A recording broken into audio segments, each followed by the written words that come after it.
Setelah menutup telepon, Dewi memeriksa catatan teleponnya. Ada satu telepon tak terjawab, Lorenzo yang menelpon ketika ia berada di atas pesawat. Hanya satu telepon, tak ada pesan lainnya.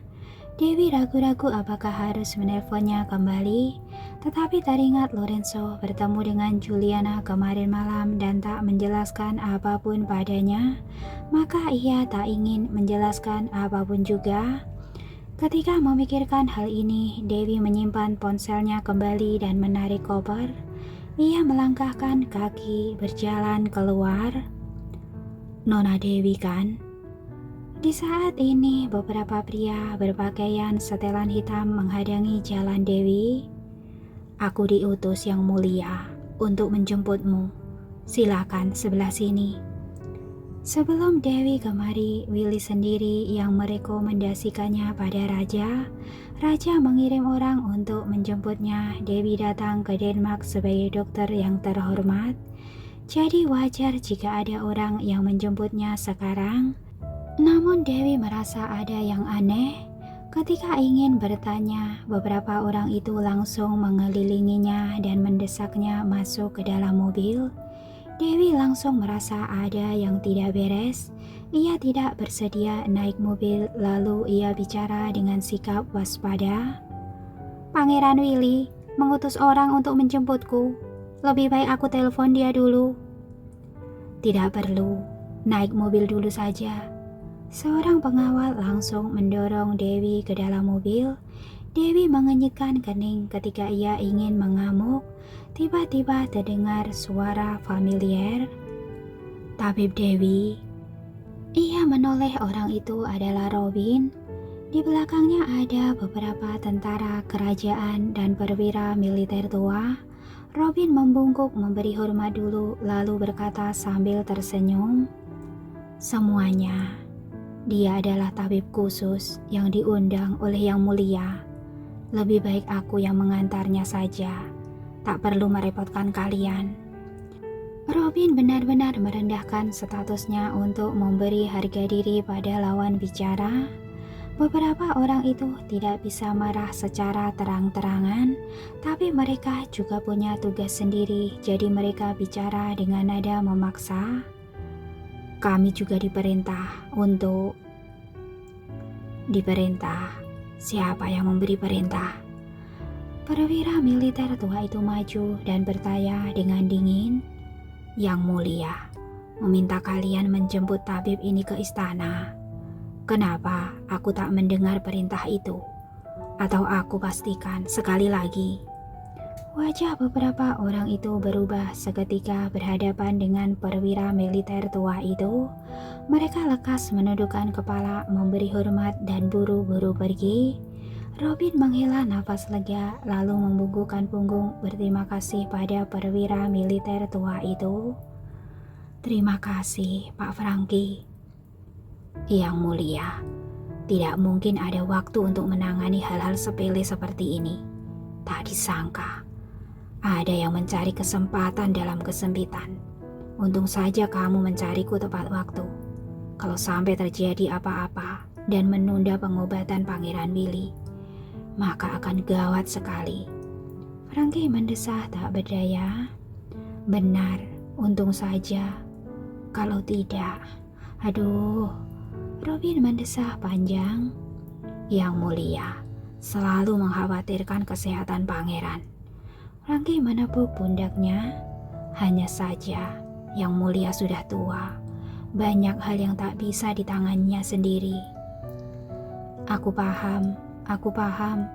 Kedua orang itu berbasa-basi, lalu perwira militer tua itu pergi terlebih dahulu. Sebelum pergi, ia melirik Dewi sejenak. Nona Dewi, maaf atas kejadian tadi. Ayo, kita naik mobil. Robin takut terlalu lama di sini malah akan menimbulkan masalah baru. Lebih baik segera membawa Dewi pergi. Tampaknya pertaruhan istana belum selesai.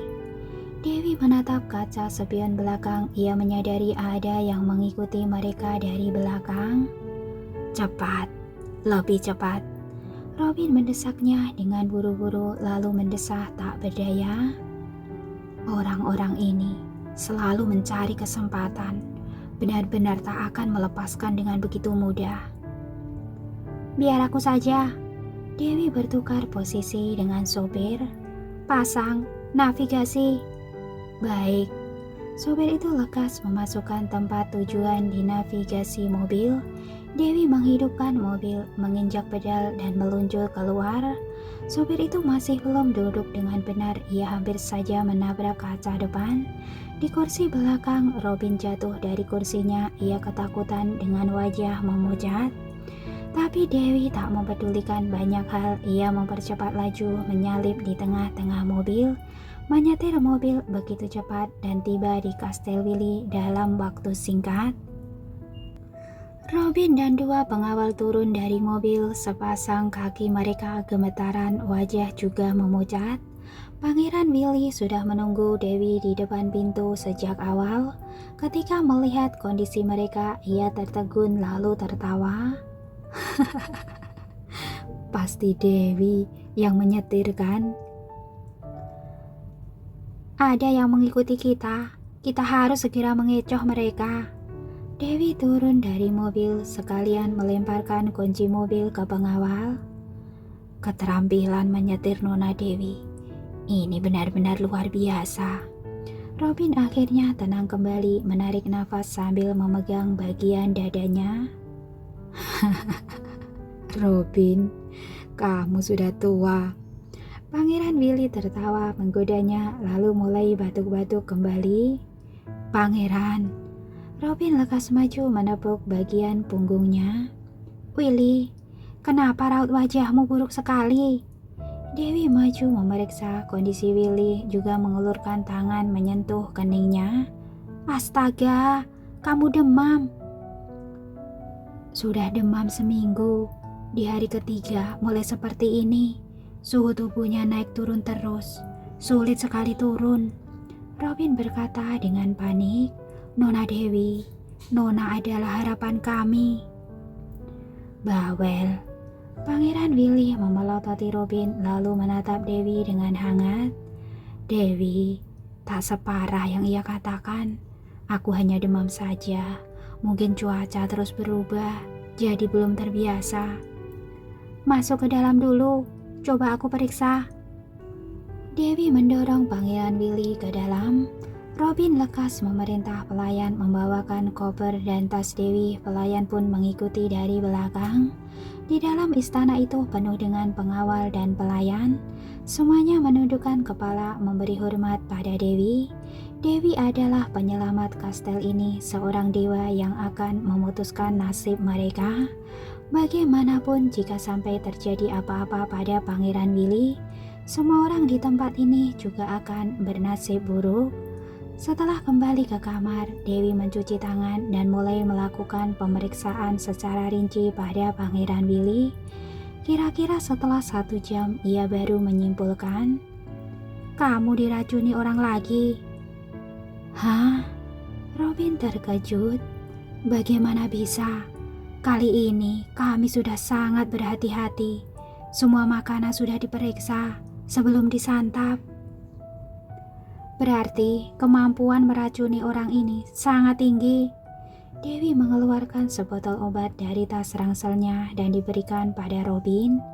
Setiap hari, makan 3 kali sebelum makan. Sekarang makan dulu sekali. Baik. Robin lekas menuangkan air memberikan obat itu pada Pangeran Willy. Setelah makan obat itu, Pangeran Willy tak merasakan apa-apa. Jadi ia bertanya pada Dewi. Dewi, apa kondisiku serius? Jelas-jelas orang itu ingin kamu mati. Menurutmu serius atau tidak? Tanya Dewi balik. Selain itu, ini bukan racun biasa. Maksudnya? Tanya Pangeran Willy. Baru beberapa hari saja, kondisimu sudah seperti ini. Berarti ini bukan racun biasa. Tapi racun ini juga tak langsung membuatmu mati. Jelas sekali ia mengendalikan dosisnya agar kamu mati di waktu yang tepat. Dewi melihat jejak di ujung jarum. Ia menyimpulkan dengan tegas, "Benar-benar kejam sekali." Robin sangat marah.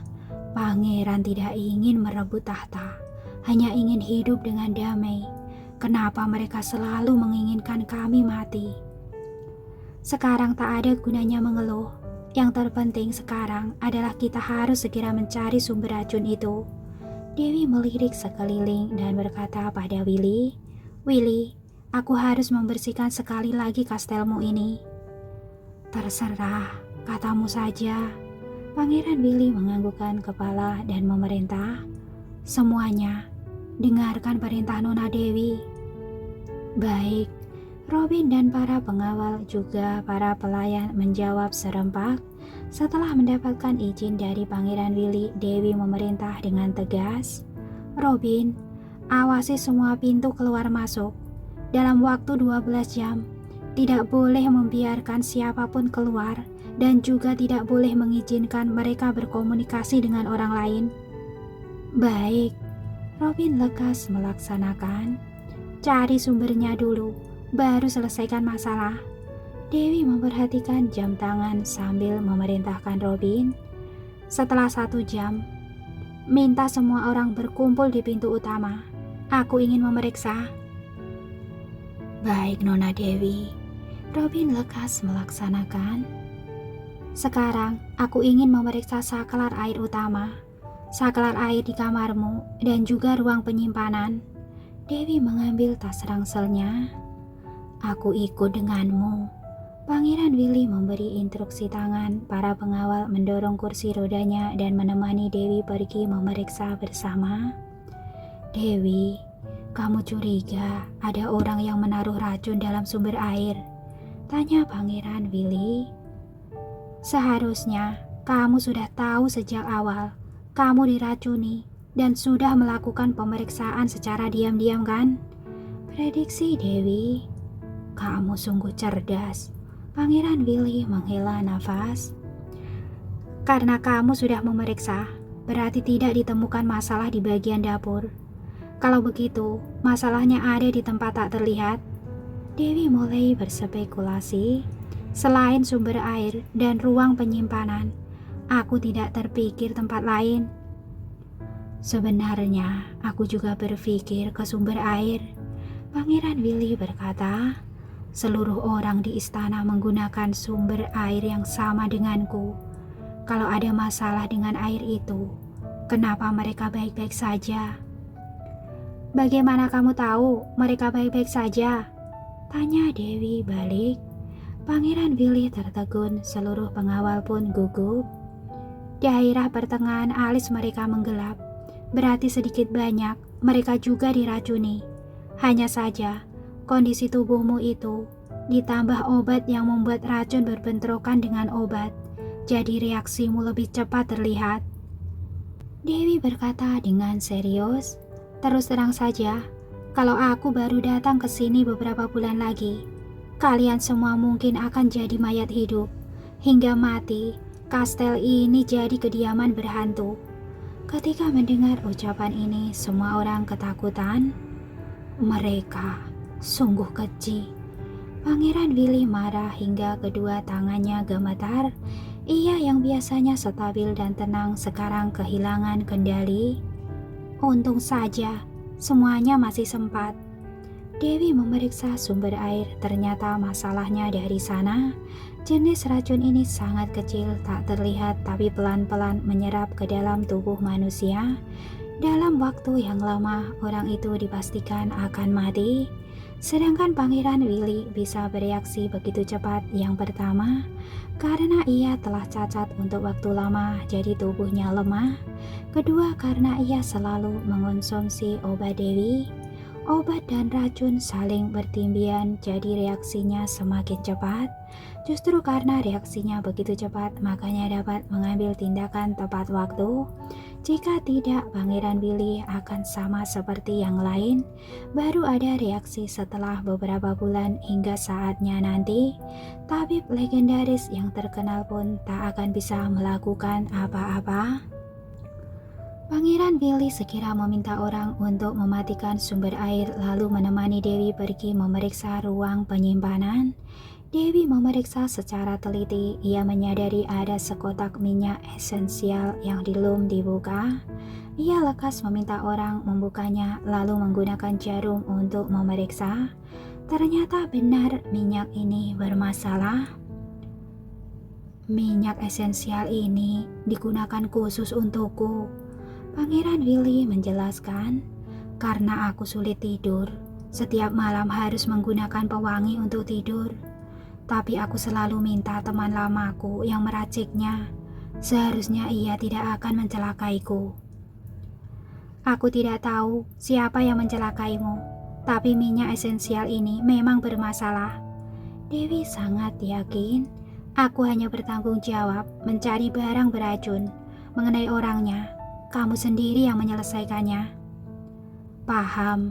Pangeran Willy menganggukkan kepala.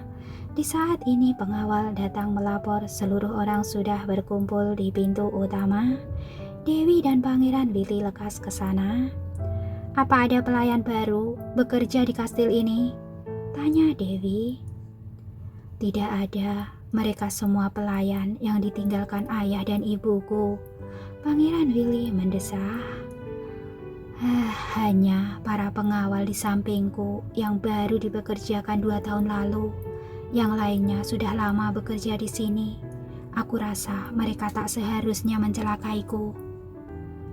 Aku juga berharap seperti itu. Tapi hati manusia sulit ditebak. Dewi tak banyak bicara lagi. Ia tiba di pintu utama dengan Pangeran Willy. Pengawal, tentara, pelayan, pembantu, total sekitar 70-80 orang. Semua orang berdiri dengan rapi di depan pintu. Mereka menunggu diinterogasi oleh Dewi. Pengawal dan tentara sering menghadapi hal besar. Mereka tampak tenang. Pelayan dan pembantu semuanya gemetaran. Mereka gugup dan ketakutan. Pangeran Willy dan Robin sangat penasaran bagaimana cara Dewi menginterogasi mereka. Mereka tahu keterampilan medisnya sangat hebat. Ia punya cara untuk menyembuhkan orang, tapi ternyata ia juga bisa menginterogasi orang. Dewi melihat-lihat mereka lalu mengumumkan, "Sudah, tak ada masalah. Semuanya bisa bubar." Ketika mendengar ucapan ini, semuanya tertegun. Para pelayan saling bertatap-tatapan menunjukkan ekspresi tak mengerti. Pengawal dan tentara juga bingung, tidak paham cara apa yang digunakan Dewi. Jangan-jangan sudah kelihatan dari wajah mereka. Robin juga kebingungan. Nona Dewi, maksud Anda minta mereka bubar? Iya, bubarlah. Kembali ke pekerjaan masing-masing. Dewi melambaikan tangan. Robin menatap Pangeran Willy. Pangeran Willy menganggukkan kepala. Robin terpaksa membubarkan mereka. Kalau begitu, sekarang kita harus melakukan apa? Robin bertanya pada Dewi dengan sungkan. Aku yang harus tanya pada kalian. Dewi memandang Pangeran Willy. Sekarang bukti sudah ditemukan. Kamu ingin mengundang Yang Mulia kemari, lalu mencari pelakunya untuk memberimu keadilan. Tak ada gunanya. Pangeran Willy tersenyum kecut. Lagi pula, walau masalahnya sudah ditemukan, tapi pelakunya belum ditemukan. Walau pelakunya ditemukan, kalau tak menemukan dalang di baliknya juga tak ada gunanya. Jadi, apa rencanamu? Selalu membiarkan mereka menindasmu? Tanya Dewi balik. Tidak, aku punya rencana sendiri. Pangeran Willy memejingkan mata dan berkata dengan suara rendah, walaupun aku tak ingin berebut tahta, mereka juga tak bersedia melepasku. Maka sekalian saja melawan mereka hingga akhir. Ini baru benar. Dewi mendukungnya. Walaupun kita tak menyakiti mereka, tapi juga tak bisa membiarkan mereka menindas kita begitu saja. Kalau tidak, orang-orang di sekitarmu juga akan ikut terlibat. Benar, Pangeran Willy menganggukkan kepala. Aku tidak akan duduk diam begitu saja. Tapi rencana ini harus direncanakan matang-matang. Coba kamu pikirkan baik-baik apa yang harus kamu lakukan. Dewi tak banyak bicara lagi. Aku sarankan kamu kumpulkan bukti dulu, lalu segera selesaikan masalah air. Selain itu, Dewi menatap Robin. Masih ada 11 jam. Kamu harus mengawasi apa ada orang yang pergi ke sumber air atau berkomunikasi dengan orang luar. Paham. Robin baru paham di saat ini. Ternyata tadi Dewi bilang tak ada masalah. Sebenarnya adalah strategi tarik ulur. Ia ingin memancing mata-mata itu keluar. Seharusnya tidak ada mata-mata kan? Pangeran Willy berkata sambil mengenyitkan kening. Sumber air bisa diracuni oleh orang luar. Belum pasti orang kita yang melakukannya. Tentu saja, racun juga seharusnya diracuni oleh orang luar. Dewi menganggukkan kepala. Tapi mereka pasti menyuap orang dalam untuk bertukar informasi, membocorkan keadaan di dalam sini. Kalau tidak, kenapa mereka bisa tahu jam pesawatku tiba di Denmark dan menghalangiku di bandara? Benar juga. Pangeran Willy menganggukkan kepala. Apa mereka tahu kabar itu dari istana kerajaan? Robin mendebak. Tidak, pihak istana hanya tahu kita mengundang seorang dokter, tapi yang mengetahui waktu penerbangannya hanya kita saja. Kalian seharusnya lebih paham dariku. Kenapa harus aku yang mengingatkan?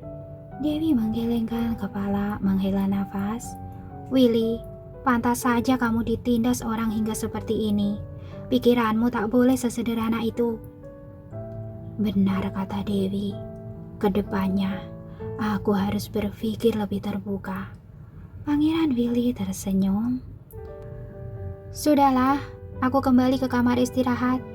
Kalian diskusikan sendiri, lalu segera pindah ke sumber air yang baru. Kalau tidak, kehidupan sehari-hari akan jadi masalah. Aku juga harus mandi dan makan. Dewi menguap sambil naik ke lantai atas. Nona Dewi, Robin lekas memanggilnya. Dewi menghentikan langkah kakinya, menoleh dan menatapnya. Itu, Robin ingin bertanya tapi tak berani. Ia hanya bisa memandang Pangeran Willy dengan lemah. Kamu bilang yang lain juga teracuni. Apa bisa memberi mereka beberapa obat? Pangeran Willy tentu saja tahu isi hati Robin dan para bawahannya, jadi ia membantunya bicara. Aku tahu, tapi aku tidak bawa banyak obat. Tunggu beberapa hari lagi. Dewi bicara dengan santai. Racun sesedikit ini tidak akan mati kok.